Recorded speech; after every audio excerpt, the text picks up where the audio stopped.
안녕하세요. 한대부고 1학년 중간고사 시험 분석 및 기말고사 전략 대비에 대해서 한번 알아보도록 하겠습니다. 저는 광진고스에듀 국어 강사 홍명선 강사라고 합니다. 한대부고 1학년 내신을 담당하고 있습니다. 자, 일단 맨 처음 시험지를 분석하게 된 다음에 학교 시험의 문항별 특징을 살펴보도록 하겠습니다. 문법 파트, 문학 파트로 나누어서 특징을 살펴본 후에 이번 시험에 대한 총평을 내리고 그리고 나서 중간고사에 대한 분석을 바탕으로 기말고사 전략에 대해서 말씀드리도록 하겠습니다. 일단 첫 번째로 문항 분석입니다. 객관식 문항이 17문항 그리고 서술형 문항이 3문항으로 출제되어서 한 문항당 배점이 매우 크다라는 것을 알 수가 있습니다. 한대부고 같은 경우에는 시험 문항의 개수가 20문항 내외로 아주 적기 때문에 절대로 한 문제도 틀릴 때 실수로 틀려서는 안 된다는 특징이 있는데요. 이번에도 비슷하게 아주 적은 문항수가 출제가 되었고 특히 서술형 같은 경우에는 한 문항이 10점이나 되는 큰 배점을 갖고 있었기 때문에 실수로 문항을 틀리게 되는 일은 없어야 된다는 특징이 있습니다. 자, 이번 시험지를 본격적으로 분석해 보도록 하겠습니다. 일단 난이도 분석인데요. 절대 난이도와 체감 난이도로 나누어서 분석을 했습니다.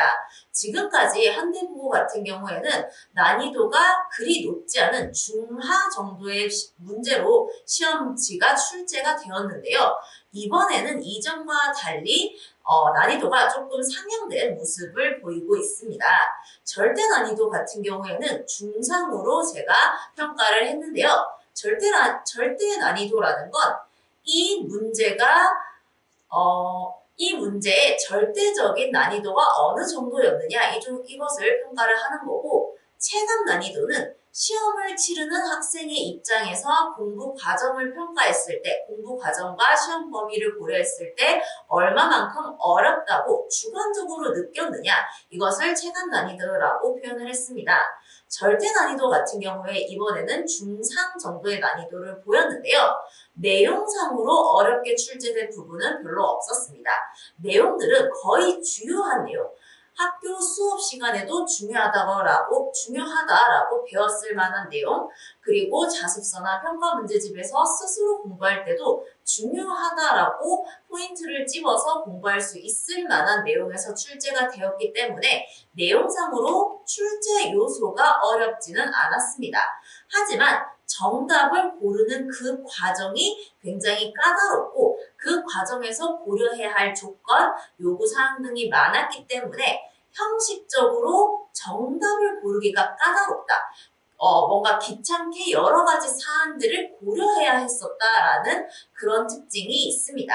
그래서 내용은 쉬웠지만 형식은 까다롭고 정답 고르기가 어렵게 출제되어서 학생들이 문제를 보자마자 바로 정답을 고르기는 꽤 어려웠을 것으로 예상이 됩니다.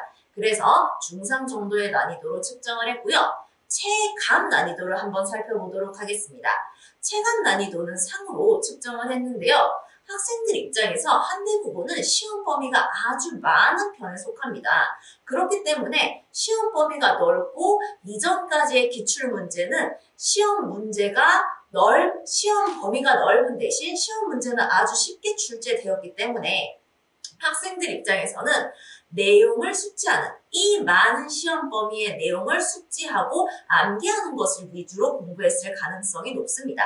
그런데 이번에는 형식적인 특징을 아주 까다롭게 했기 때문에 자신이 문제풀이 과정을 충분히 연습하고 훈련하지 않은 학생들은 문제에서 제시한 형식적인 함정에 빠져서 정답을 다시 해설을 듣거나 정답을 알고 나서는 내가 아는 건데 라고 생각을 했겠지만 실제로 시험 당일날 시험에 50분 동안의 그 부담감이 있는 그 과정에서는 정답을 고르는 게 어려워서 실수로 정답을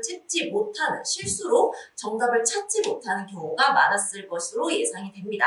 그래서 학생들이 주관적으로 느꼈던 체감 난이도는 상으로 측정을 했습니다.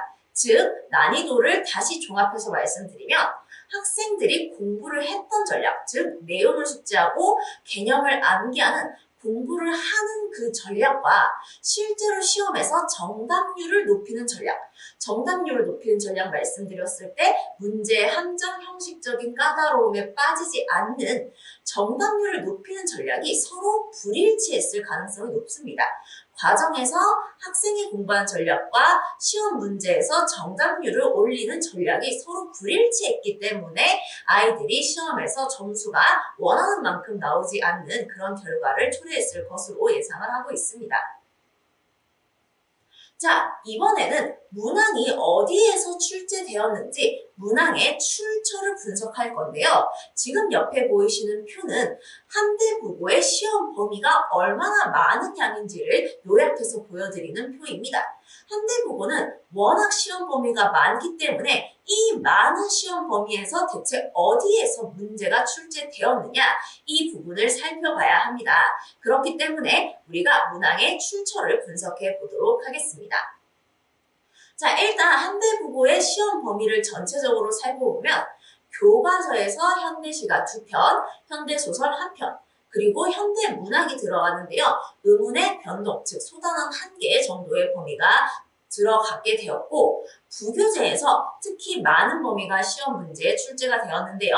많은 범위가 시험 범위에 포함이 되었는데요. 현대시만 14편, 현대소설이 6편, 그리고 모의고사에 있는 수많은 문학작품과 문법 내용까지 모두 합했을 때 결과적으로 다음과 같은 시험 범위가 방대한 양의 시험 범위가 나타나게 되었습니다. 즉 문학작품만 29작품, 29작품, 즉 30작품의 문학작품들이 시험 범위에 포함이 되었고요. 이뿐만 아니라 문법에서도 의문의 변동이라는 소단원 하나가 충분히 많은 양의 비중을 차지하고 있는 소단원이 시험 범위에 포함이 되었고, 그리고 나서 그 외에 모의고사에 출제되었던 문법 문항들까지 포함해서 문법 개념이 추가로 2개가 더 들어갔습니다. 자, 여기까지 해서 한대국어의 방대한 양의 시험 범위를 살펴보았고요. 그렇다면 이 많은 시험 범위 중에서 어느 부분이 출제가 되었느냐? 지금 표로 보이시는 부분이 출제된 범위라고 볼 수가 있습니다. 그리고 이 중에서 회색으로 보이는 네모칸은 교과서 이외의 부분이라고 볼 수 있습니다. 이전까지는 한대국어가 교과서 범위의 시험 문제를 압도적으로 비중이 많게 출제를 했는데, 이번에는 부교재와 모의고사까지 시험 범위에 있는 이 부교재와 모의고사 부분을 시험 문제로 많이 출제가 돼서, 즉 교과서 외 범위가 많은 양의 비중을 시험 문제로 차지하게 되는 특징을 갖게 되었습니다. 그래서 우리가 알아야 될 포인트는 이것입니다. 교과서 단독 문제가 얼마나 출제되었는가? 그렇다면 교과서 외 범위는 또 얼마나 출제가 되었는가?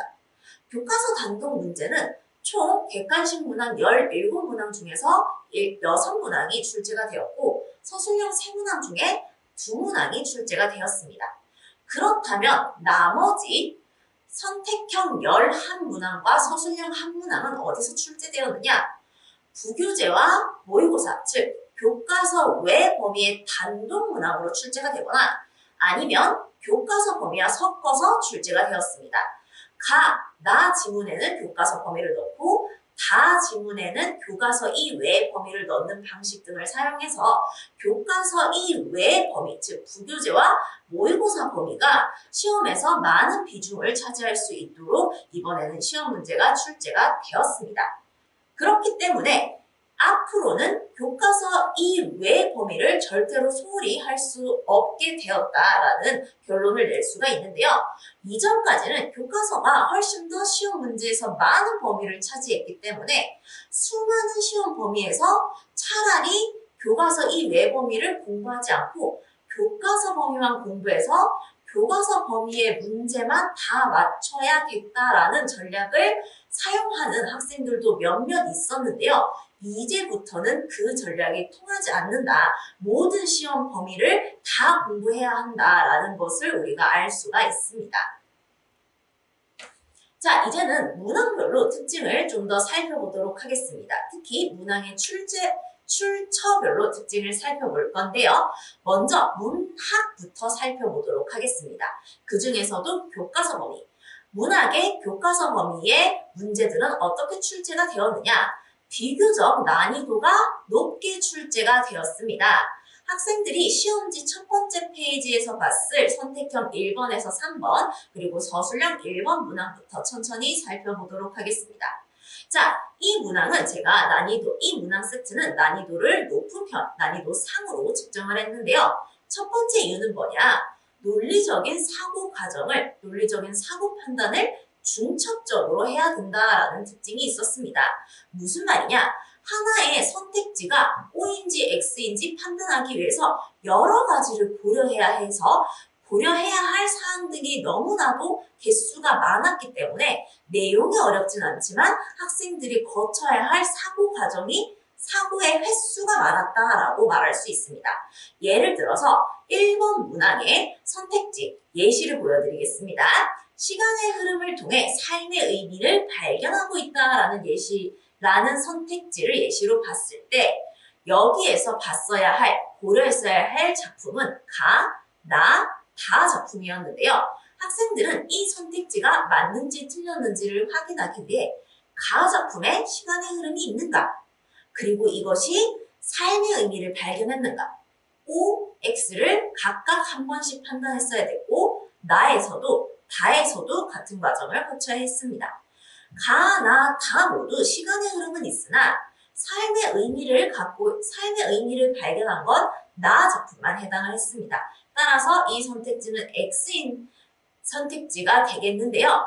총 각각의 작품당 2번씩 판단을 한다라고 가정했을 때 총 6번을 OX를 판단을 했어야 됐고 6번 중에 4번이 O라고 판단됐어도 가와 다에서 삶의 의미를 발견하고 있다라는 부분이 XX로 판단되기 때문에 선택지 전체가 틀린 선택지로 판단이 된 거죠. 이 짧은 하나의 선택지를 판단하기 위해 사고를 6번이나 거쳐야 하기 때문에 학생들은 논리적 판단을 중첩해서 했어야 됐다. 한 선택지 하나하나 판단할 때마다 여러 번 OX를 판단했어야 됐기 때문에 그 과정이 부담스럽고 시간이 많이 걸렸을 것이다 라고 볼 수 있습니다. 자, 두 번째 문항은요. 대표 유형이 출제되지 않았다라는 점입니다. 대표 유형이 출제되지 않았고 2번 문항 같은 경우에는 가 작품과 나 작품에 등장한 시어, 바람이라는 시어의 의미에 대해서 물어보게 되었는데요. 바람이라는 이 시어를 이렇게 단독 문항으로 출제할 정도로 이 부분이 중요하게 또는 자주 출제되는 문제 유형이 아닙니다. 학생들은 처음 보는 낯선 문제에 당황했을 거라고 생각을 하는데요. 한편 문제는 완전히 새로운 유형이었지만 내용상으로 봤을 때는 그렇게 낯선 내용은 아니었을 것이다 라고 판단할 수 있습니다. 어떤 거냐? 학습 내용을 전체적으로 즉 핵심만 딱딱 요약해서 요약된 표현들만 암기해서 외우는 게 아니라 전체적인 학습 내용을 맥락과 배경, 흐름을 고려해서 공부를 한 학생들이라면 이 바람이라는 시어가 시 전체에서 어떤 의미로 사용되고 있는지를 알아서 세부적인 내용까지 타당하고 논리적으로 판단할 수 있었을 겁니다.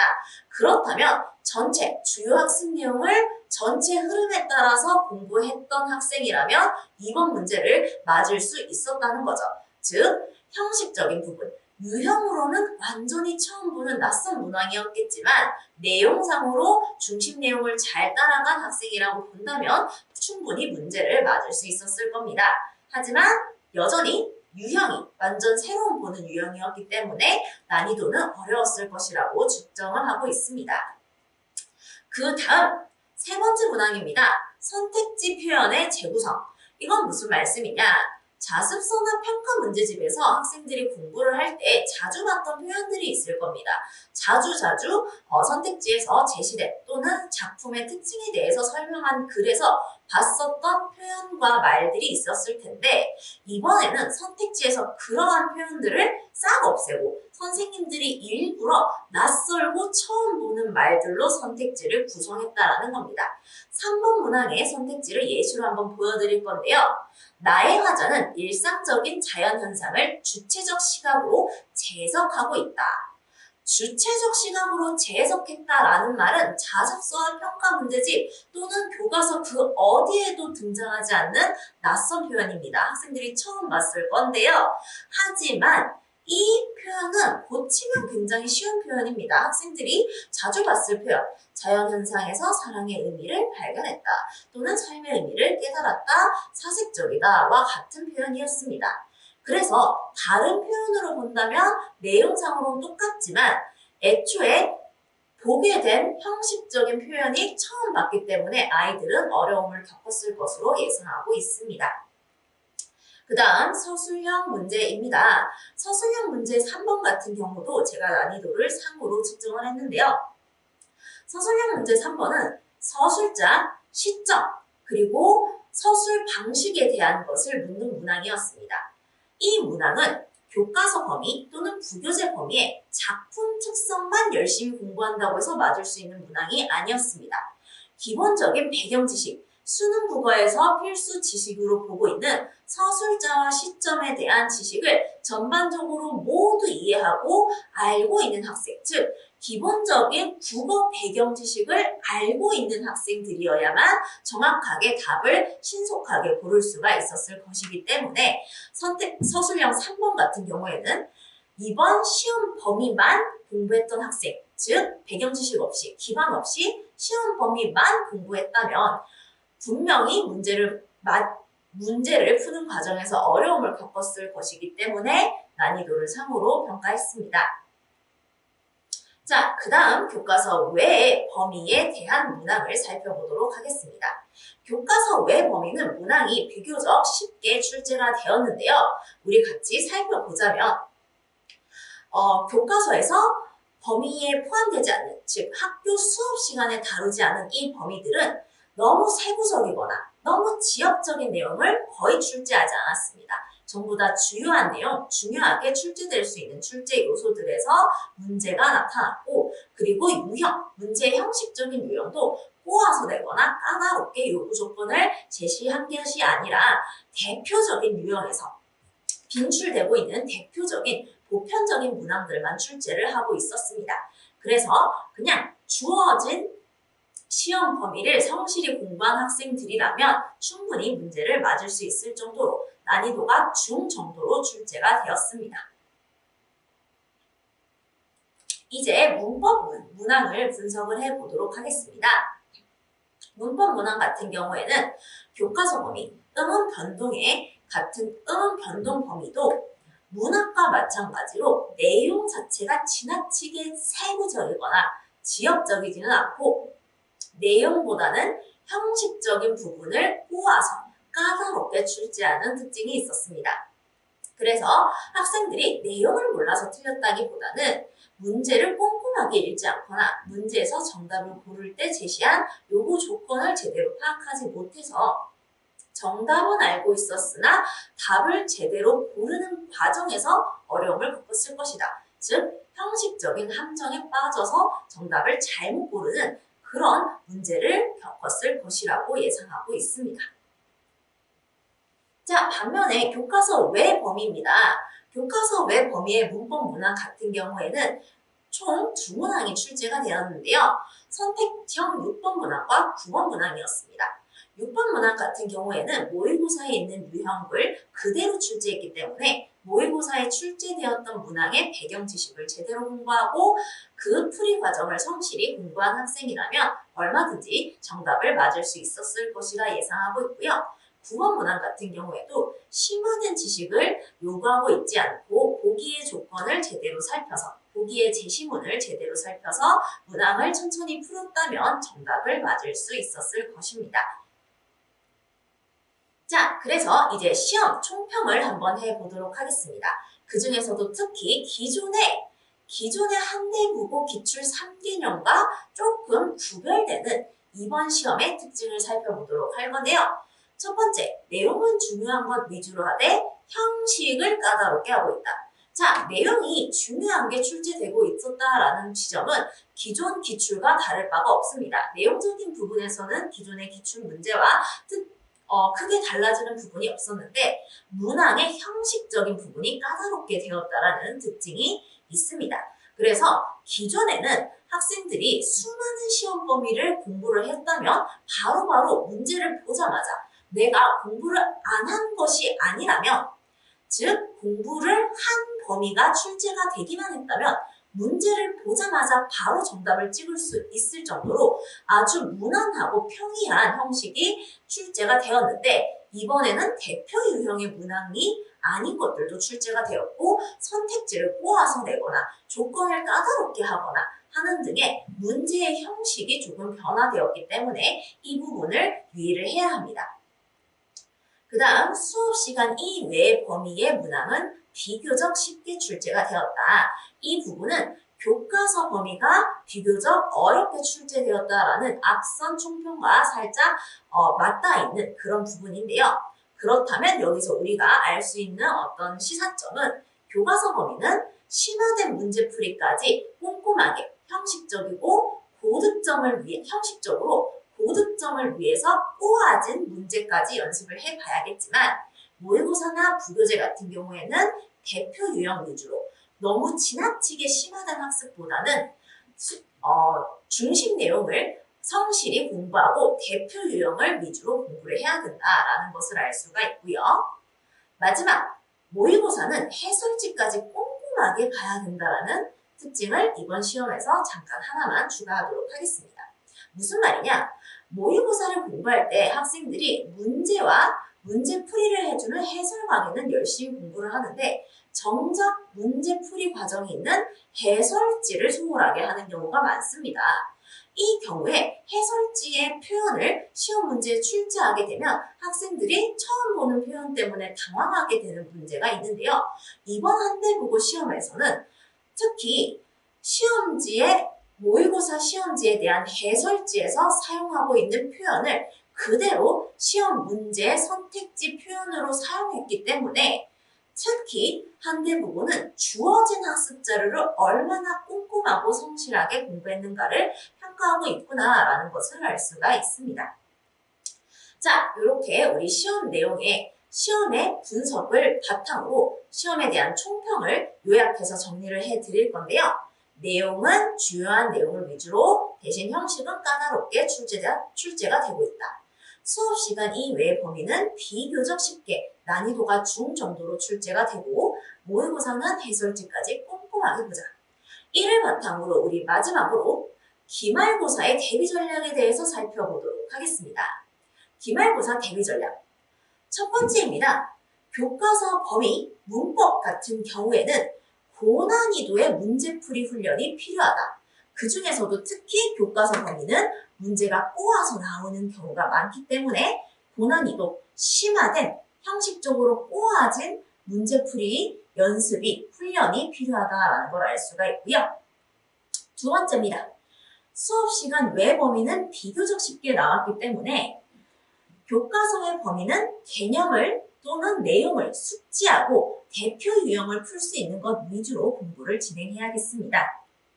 마지막으로 모의고사에서 해설지까지 꼼꼼하게 보자라는 분석 결과는 주어진 학습 내용을 아주 충실하게 공부하는 것이 필요하다라는 결론을 내릴 수 있는데요.